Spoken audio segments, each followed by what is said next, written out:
Tonight, an emergency meeting as Haiti spirals further into chaos. Armed gangs in the streets, thousands trapped. The international push to restore order as time runs out. Inside a Canadian city in the grips of an overdose crisis. I thought you were dead. You are allowing that disaster to happen outside the church. We break down a life or death search for answers. And a royal apology for a family photo fail. This image was designed to sort of quash those rumors, and of course it just took a very, very different turn. Why some say this case is far from closed. From CBC News, this is The National with Chief Correspondent Adrian Arsenault. Thanks for joining us. Canadians in Haiti are being told to shelter in place. The situation on the ground growing more dangerous as gangs now control the capital. How to break their grip and restore order is the focus of multiple countries, including Canada, at an emergency meeting in Jamaica tonight, prompting new promises of money for a multinational security mission and humanitarian aid. The fear in the region is that catastrophe is near. Evan Dyer now with the escalating crisis and the response tonight. Haiti's police are outnumbered and fighting a losing battle. They've lost control of the airport and the seaport. Gangs have the city completely surrounded. More than 80% of Port-au-Prince is under gang control. Only the middle-class district of Pétionville is still held by police, and the daily battles between cops and gangs are taking innocent lives. The international community is witnessing what's happening to us, says this man. France, the United States, and Canada are witnesses to it. U.S., Canadian, and Caribbean officials met in Jamaica to discuss standing up a new Haitian government and sending foreign police and troops. The fear of the situation in Haiti worsening to become a civil war is now a real one. The U.S. pledged an additional $100 million to pay for a security mission. Only the Haitian people can, only the Haitian people should determine their own future, not anyone else. But all of us here, we can help. Haitian factions, though, remain far apart. The Caribbean community was hoping for just one proposal from Haiti's political and civic leaders, but instead they got at least 4 and maybe as many as 7. And at the same time are trying to address the reality that exists today on the streets. What do you do about the gangs? I mean, do you bring them in or do you make them part of the equation? The backbone of a proposed multinational force will be made up of police from Kenya, but Kenya wants its police to protect infrastructure and not go out to battle the gangs. Canada is supporting that force with money and resources and training, and we're going to do everything we can to restore order, but right now we couldn't have an election because there's too much insecurity and too much violence. The situation in Haiti's capital is so far gone, it's not clear how any police force can retake the city. Even if the multinational force finally comes together, it would currently only have about 3,000 police, about 1/3 the size of Haiti's own outnumbered force. So, Evan, if the idea is to take on the gangs, this multinational force would need real numbers behind it, not just money, but real boots on the ground. That's right, Adrian. That's why we've heard talk of reaching out to the gangs, offering a general amnesty to gang members, and perhaps even giving them a seat at the table where Haitians are supposed to decide their future government. And paradoxically, the gangs have achieved something most Haitians wanted, and that is that they seem to have driven a very unpopular Prime Minister, Ariel Henry, from power. But that doesn't mean most Haitians want the gangs to have a say in what comes next. You know, the gangs are hated and feared by ordinary Haitians. But uprooting them is going to be very hard. It may need both a political and an economic solution rather than just force. All right, everyone is watching. Evan Dyer reporting in Ottawa. Thank you. Thanks. There is no end to the violence unfolding in the Middle East tonight. Ramadan has arrived, but a ceasefire between Israel and Hamas has not. Margaret Evans is there for us tonight. Smoke on the horizon in Gaza.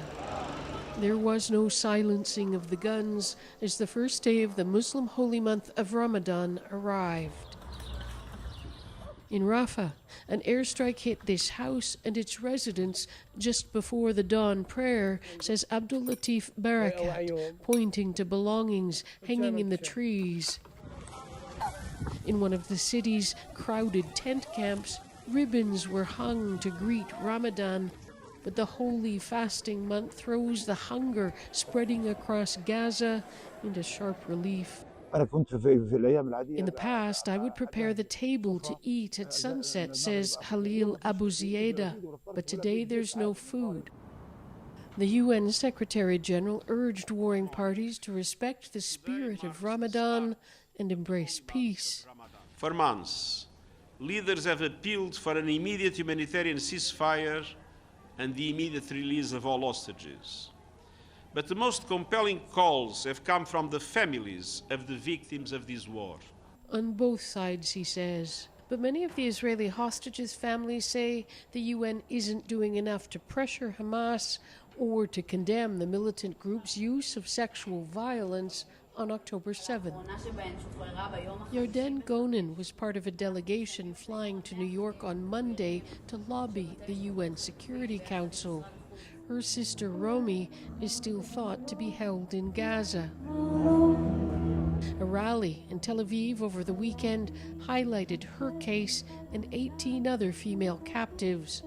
A UN report released last week said there was convincing information that some of the hostages were subjected to rape and sexualized torture that may be ongoing. You can't really breathe properly after that. The breakdown of ceasefire talks between Israel and Hamas has been devastating. None of us knows what is written in the negotiations offers. I think that my sister doesn't have a price. She's not something that I can put a tag on and say, this is what you're worth. No, she doesn't have a price. With negotiations stalled, Israel's prime minister continues to insist that he will push ahead with a military offensive in Rafah. Margaret Evans, CBC News, Tel Aviv. Here in Canada, there are warnings tonight about dangerous avalanche conditions after a treacherous weekend. One skier died in Alberta, while in BC, there was a remarkable rescue. Georgie Smythe takes us through what happened and what could lie ahead. In Alberta's Rocky Mountains, 2 men were hit by an avalanche while backcountry skiing on Sunday. Only one was able to dig himself out. The body of a 19-year-old man from BC has now been recovered. Makes us think about things and certainly have a higher respect for the outdoor and what the environment can do for you and to you.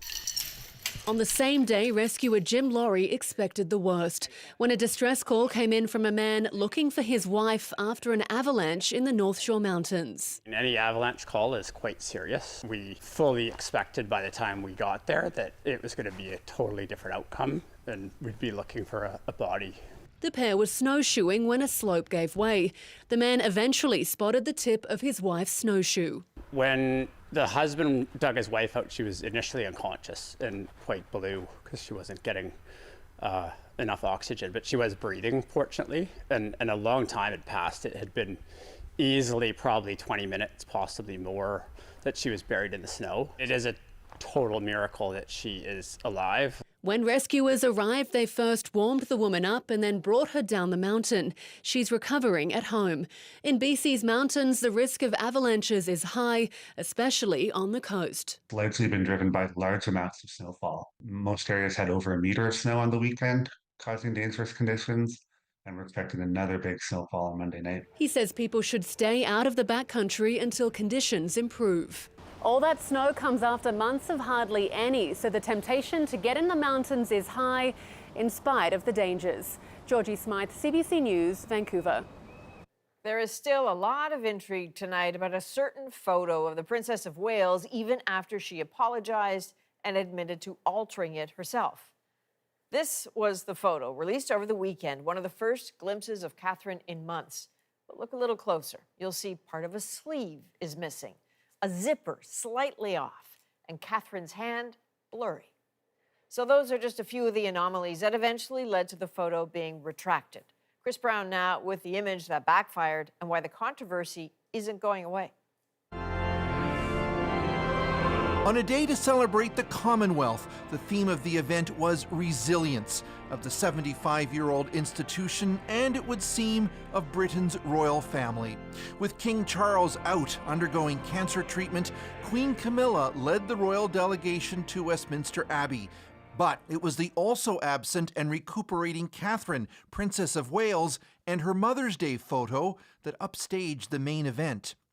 News agencies issued a dramatic-sounding kill order for the photo after eagle-eyed social media sleuths saw clues it had been digitally altered.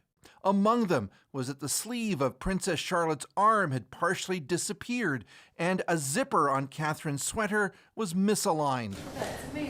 The Princess of Wales hasn't made any public appearances since abdominal surgery in January, and the internet was already in overdrive with rumors about how well she's recovering. This image was designed to sort of quash those rumors and to make everyone feel very reassured that she's fine and with her children and enjoying Mother's Day like many others. And of course, it just took a very, very different turn.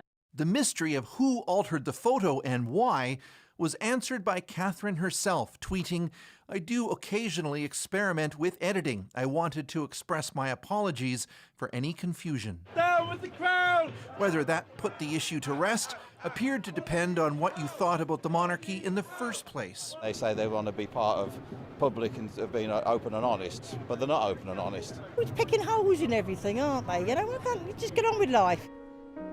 The king, meanwhile, sent video greetings to the Commonwealth ceremony. In recent weeks, I have been most deeply touched by your wonderfully kind and thoughtful good wishes for my health. After the apology, Catherine was glimpsed in a vehicle with William. Kensington Palace has indicated she'll return to duty after Easter, and this royal author expects only then will the speculation be put to rest. I think that's the moment where the press do decide, okay, is this more serious than we think, or are we back on track? Kensington Palace said the Mother's Day photograph was taken by Prince William last week, but they will not release the original, which means it's impossible to assess what parts have been changed or enhanced. Chris Brown, CBC News, London. The head of Corrections Canada will face questions from MPs next week about why convicted murderer Luka Magnotta was transferred out of a maximum security prison. How and why does a sadistic murderer and rapist get moved to medium security? This comes after revelations earlier this month that Magnotta was actually moved in 2022. Luka Magnotta was convicted of killing and dismembering international student Jun Lin in 2012. He's now in the same medium security facility where serial killer Paul Bernardo was transferred to. That set off its own political firestorm. American lawmakers will vote this week on a bill that could effectively ban TikTok in the U.S. Supporters of the bill call the social media platform a threat to national security because of its Chinese parent company. Katie Simpson has more now on the move and why it could hurt some Canadians. Singing off-key is part of how Mark Gaetano makes a living as a content creator. Better known as Snarky Marky, the Canadian TikToker has an impressive 4.6 million followers. He's worried that will change if the U.S. bans TikTok. A large part of my audience, about 75% of it, is Americans. So in the event that TikTok does get banned, there goes 3/4 of my audience. American lawmakers vote Wednesday on a bill demanding TikTok's Chinese parent company, ByteDance, sell the platform within 5 months or face restrictions amounting to a ban. The problem is not TikTok or the videos. The problem is the algorithm that powers it is controlled by a company in China that must do whatever the Chinese Communist Party tells them to do. And they accuse ByteDance of sharing data with China to spy on Americans, something TikTok denies. I have seen no evidence that the Chinese government has access to that data. They have never asked us. We have not provided. You don't like to dance? Come on, do the cha-cha. TikTok is wildly popular in the U.S. with 170 million users. I understand how to get things done. Joe Biden's re-election campaign team recently opened an account, which is surprising since Biden backs a ban. Do you still support banning TikTok? Would you sign that bill? If they pass it, I'll sign it. This is becoming an election campaign issue, as Donald Trump says he's now against a ban, a flip-flop he shared during a phone interview with CNBC. But The thing I don't like is that without TikTok, you can make Facebook bigger. And I consider Facebook to be an enemy of the people. Trump's change in position comes at the same time that TikTok is ramping up its lobbying against the bill, working with influential conservatives, including Trump's former White House advisor and a Republican mega donor. Katie Simpson, CBC News, Washington. Well, tonight marks exactly 4 years since the moment the world changed, the official start of the pandemic. While the threat has changed, COVID-19 is still affecting many Canadians.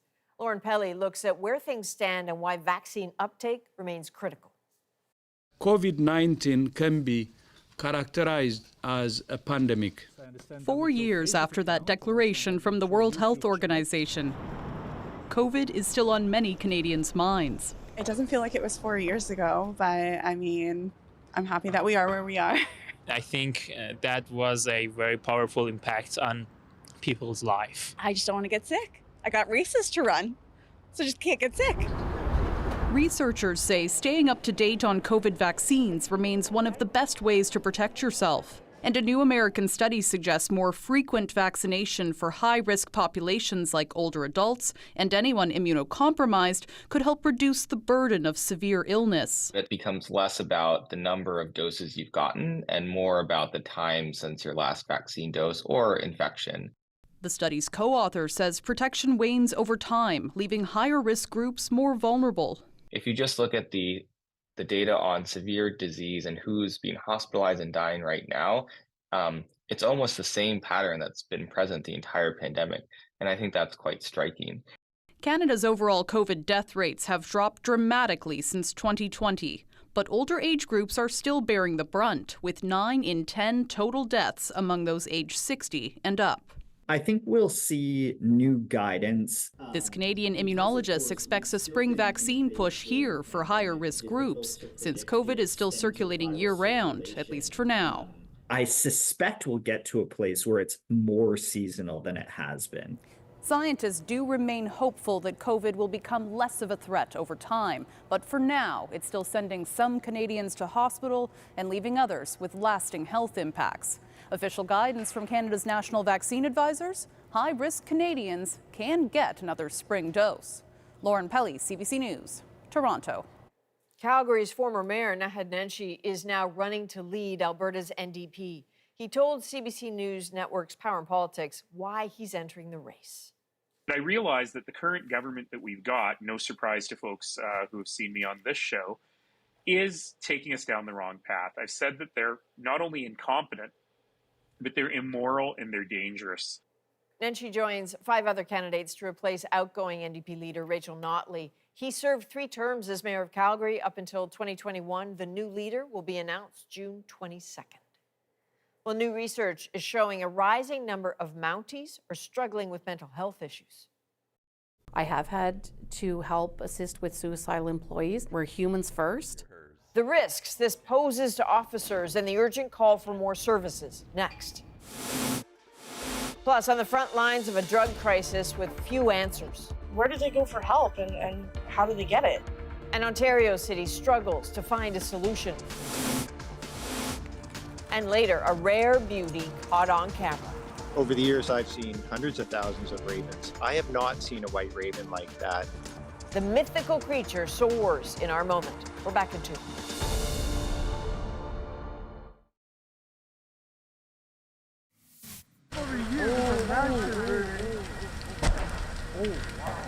Well, that overnight inferno destroyed several homes north of Toronto. The fire started in a house under construction before spreading to the 2 next door.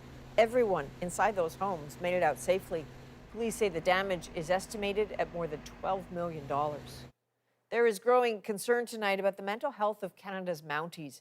A new report suggests RCMP officers are suffering more and more. Sam Sampson looks at those worries, not just for the individual members, but for the force itself. Pelican Narrows, Creighton to Shambo Lake. Pick any detachment in Saskatchewan, and RCMP Sergeant Joy Prince has been there. Melfort from the James Smith, Humboldt from the Humboldt Broncos crash. The sergeant leads mental health programs for Saskatchewan RCMP members, helping them with things like depression, anxiety, panic, and worse. I have had to help assist with suicidal employees. We're humans first, and taking care of ourselves and our mental health will benefit not just us, but will benefit our families. Now, a new report suggests Prince's job is needed more than ever. University of Regina researchers found 65% of RCMP officers showed signs of one or more mental health disorder. 5 years ago, it was 50%. The report, paid for by the Mounties Union, suggests RCMP officers are 6 times more likely than other Canadians to have a mental health disorder. If we don't address those kinds of challenges, we end up at increased risk for the officers having any number of different kinds of compounding challenges. So they could end up off on leave, in which case we're reducing the number of officers that we have available. Researchers suggest that increase could be due to factors like a record high number of unfilled positions, the pandemic, and more natural disasters forcing officers to do more with less. But also possibly a culture shift, more officers just sharing how they feel. The union hopes this report pushes the RCMP to increase existing programs and access to help like online counseling. It's not just with the RCMP, it's right across all first responders. And it highlights the fact that, hey, okay, there's something going on in these services here and we need to figure out what it is. The RCMP says it takes mental health injuries seriously. In a statement, the police force described several ongoing programs and pilots, including its own process to get members back to work after traumatic events. The union says that's great, but the ask is for more, a request the RCMP says it's reviewing. Sam Sampson, CBC News, Regina. Lily Gladstone may have missed out on a win at the Oscars, but she's definitely been making her mark on the red carpet. It's so exciting to be able to have that connection with Lily and to celebrate her massive achievements and moments. Her unique Indigenous fashion combinations. Next. Plus, a city in the throes of a life and death crisis. I know that I'm going to potentially run into an overdose, but to have 6 in less than 5 minutes. Desperation, frustration, and a sense things cannot get any worse. This is the epitome of a revolving door. 48 hours in Belleville, Ontario. The National breaks down the stories shaping our world. Next.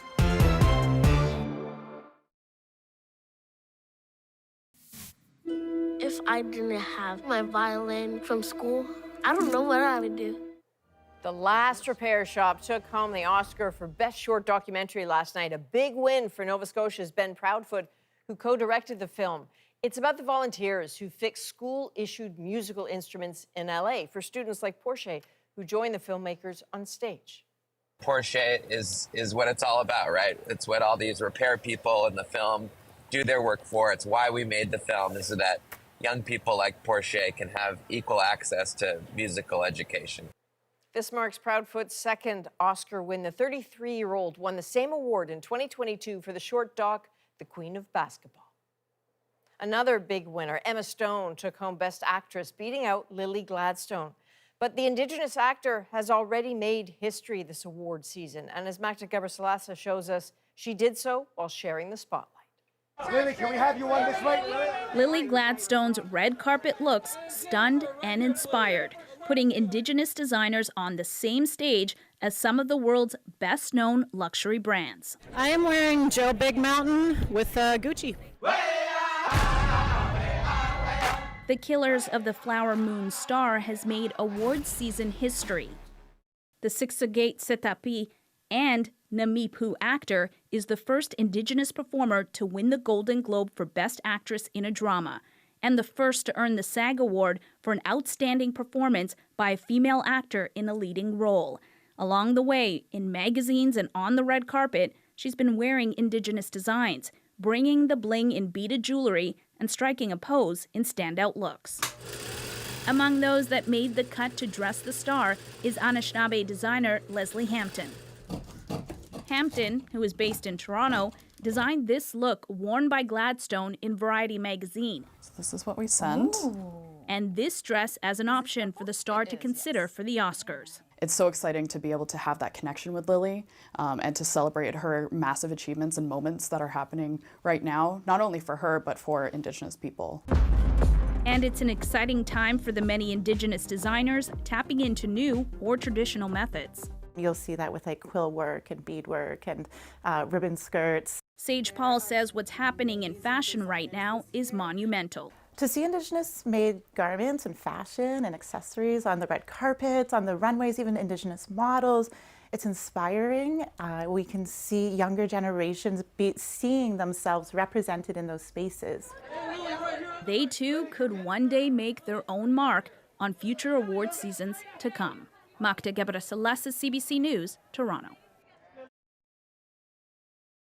Now it's time to dig deeper into the stories shaping our world. Raw scenes of despair and anger as drug deaths push a small city further into crisis. We are the ones that are being killed off by this drug. A community torn between the impulse for empathy and patience pushed to the limit. She goes right over to my customers, goes into their pockets and takes their money. And one officer's frank assessment. I think that the system's failed a lot of communities, not just Belleville. This is the breakdown. Belleville, Ontario made national headlines by declaring a state of emergency. Omar Debegi Pacheco spoke to everyone he could there to make sense of this daily human tragedy. We're talking about people dying in dumpsters. We're following breaking news out of Ontario. The city of Belleville has declared a state of emergency. We lost 4 people in 40 days to life on the streets. I thought you were dead. I thought you were dead. It was an animal tranquilizer and it's killing us all. Chaos, destruction, and lack of law and order. The city is dealing with an overdose crisis. Last Saturday, I had to call 911. Okay, go find an address now. Because someone was ODing out back. The mayor says that the city's emergency services and healthcare system are close to a breaking point. I'm walking by people smoking fentanyl every day, and it's just nonchalant. People nodding off, nearing death, and you know, it's just another stroll in the park.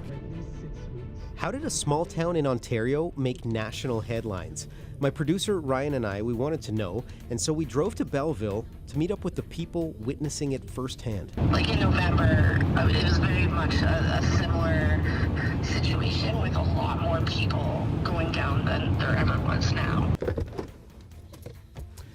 We just got to Belleville, and the mayor is about to have a press conference where we're hoping to find out the latest on the emergency situation in this city.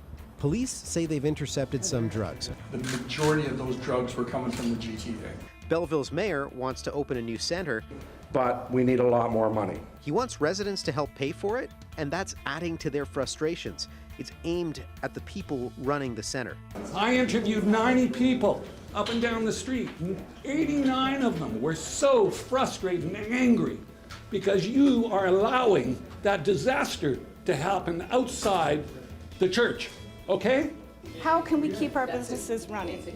You know, like, and that good question's been going on for 2 years. That's not acceptable anymore. This is Belleville, Ontario, in a state of emergency, and this is the epicenter of the overdose crisis. A couple weeks ago on this block, in the span of about an hour, a bunch of people started to collapse. It's a city at a breaking point, and we wanted to find out how it got so bad. That's Jennifer Cormier, JJ. She agrees to show us around. She's the head of the John Howard Society, runs the drop-in center. She's taking care of a lot of people.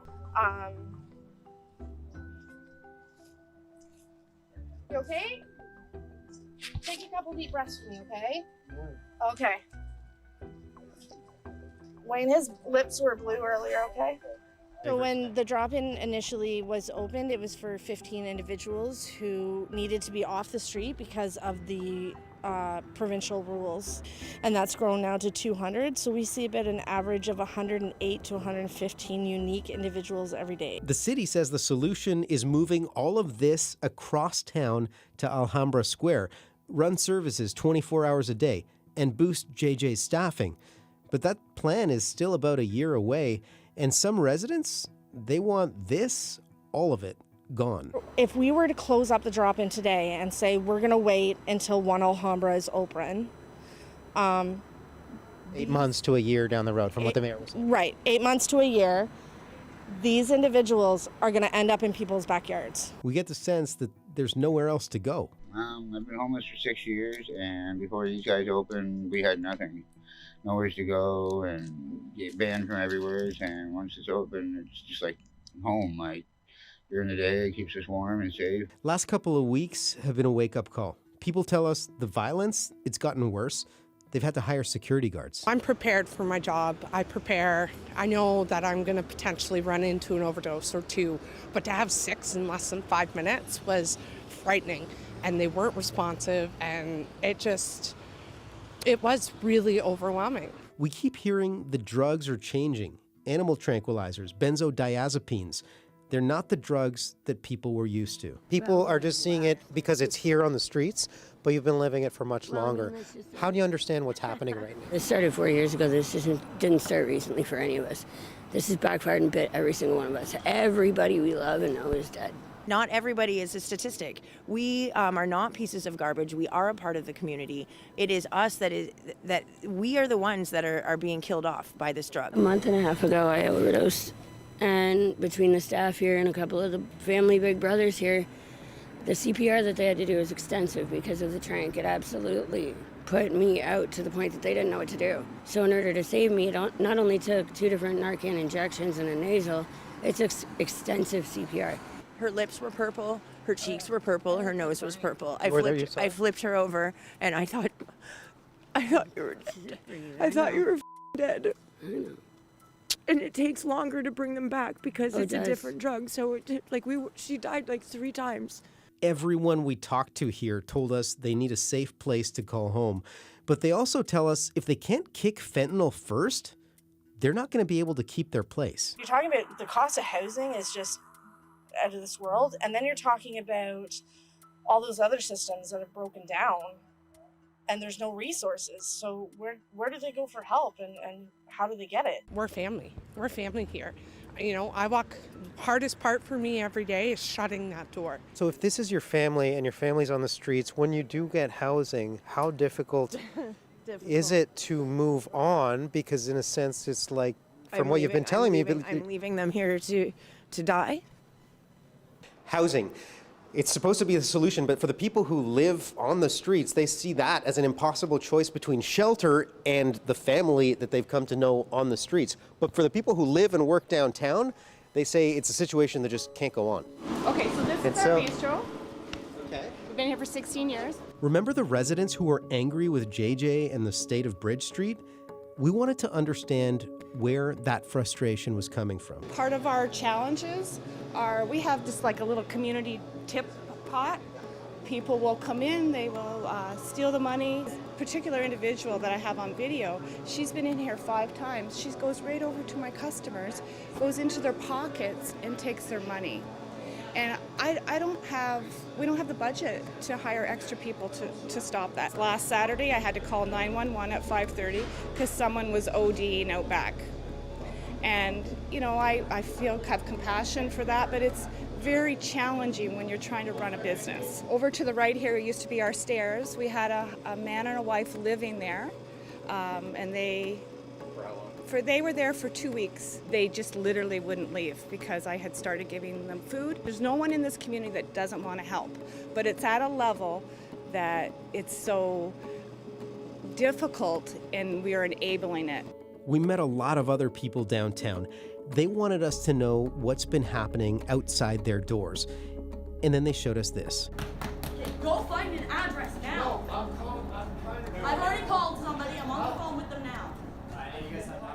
What's been the impact on this town from where you're staying? Chaos, destruction, and lack of law and order. Smashed windows, people defecating. You can say homeless, but I think a lot of that is addiction problems. Urinating anywhere, casting garbage everywhere. Just a lack of respect for a community that feeds them. What seems to be happening here that's really affecting all of us is the drug culture and the drug dealing and the theft that happens with that.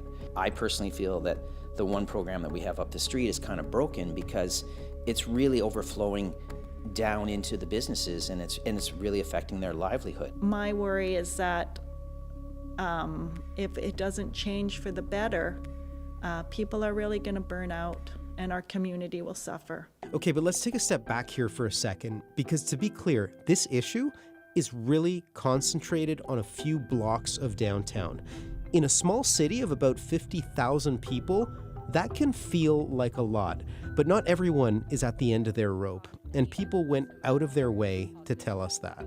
For me, the general feeling is a lot of sympathy, really. I mean, this is part of our community. These are people that are loved ones to lots of, friends and family, other employees, other businesses that we have. These are all, known people, and I don't feel that we're really doing enough. Back on Bridge Street, some people tell us this is their hometown, and they've lost a lot of people. That last round of overdoses, it took Sarah's husband, Channing. They found him in a dumpster. In 4 years, this started with my dad and ended with my husband. My mother died 2 weeks before him, fentanyl overdose, at 60 years old. Channing was only 38. He just turned 38. That's a thread we keep hearing. Loss and a lack of support. Me, myself, I always wanted to be a family man. I had that dream, and we were introduced to certain drugs, and it went to hell. For me to get clean and stay clean, I need a stable home. Being out here, it's just massive depression all the time. You get stuck in that rut, and you finally give up. I've pretty much given up. There has to be housing that's affordable to begin with and supported. And so I think until that happens, you're just creating a revolving door. When we come back, Omar checks in with someone on the front lines who feels like he is caught in an impossible situation. How do the people that are in charge not see that they're the ones causing some of this? Why he says the system is failing at almost every turn. That is next on The Breakdown.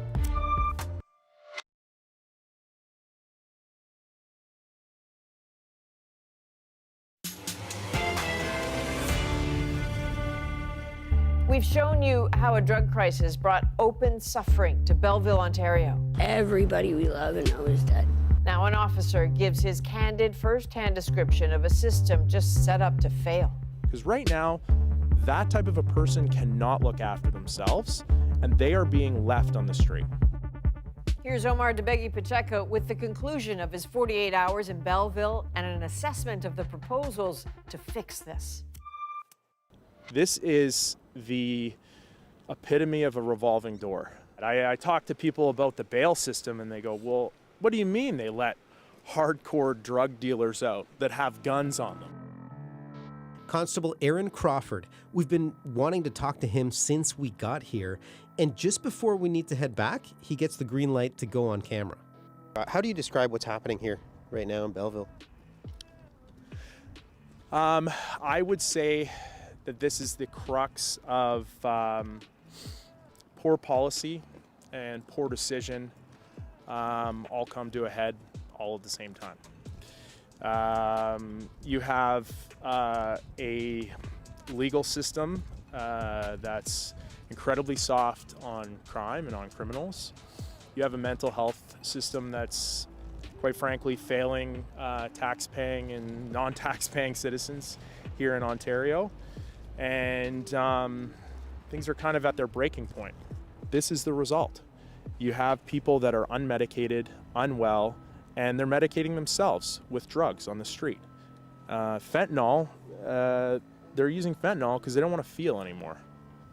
They're defeated. He tells us he's been watching things go from bad to worse, knows most people by name, either because he's tried to save them or because he's arrested them over and over again. I mean, if I charge someone for theft or mischief, they go to the courthouse, they get released because they're trying to fund their addiction.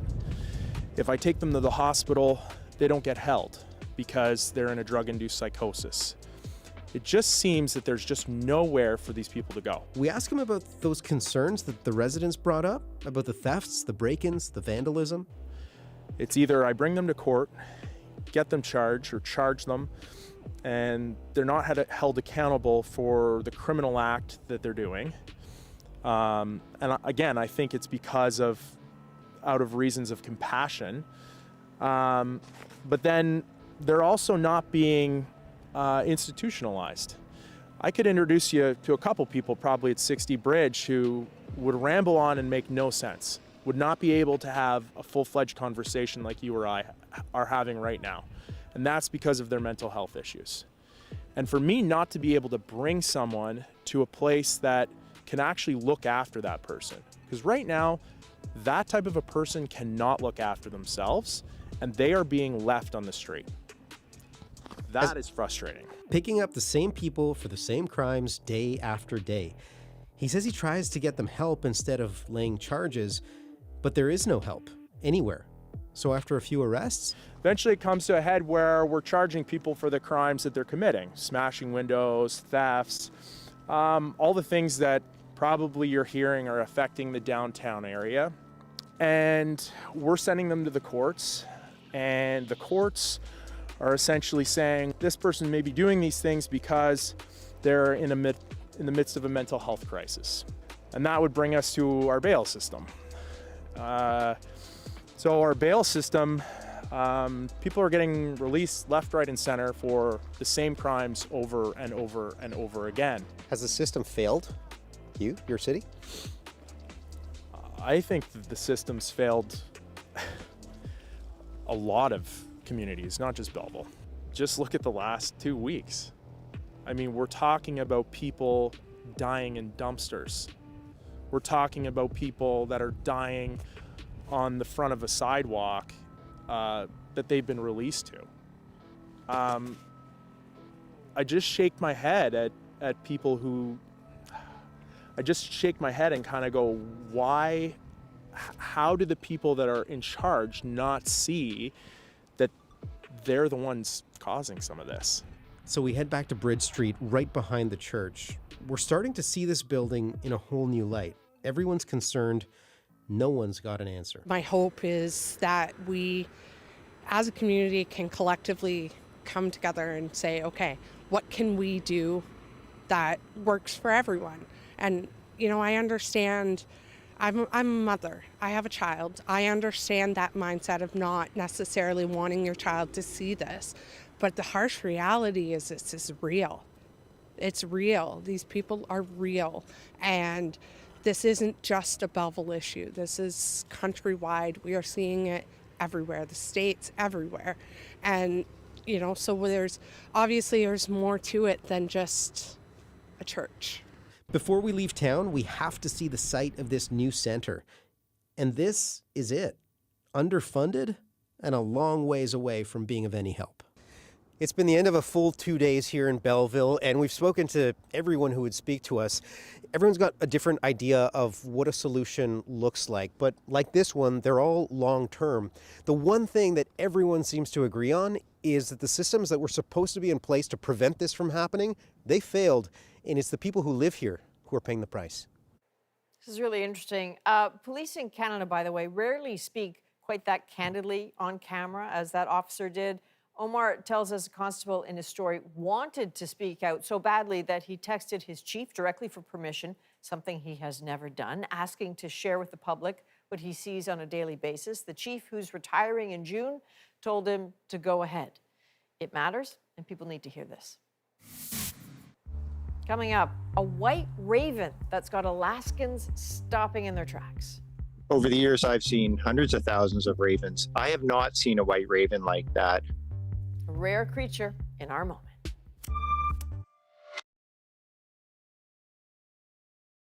I feel so inspired right now.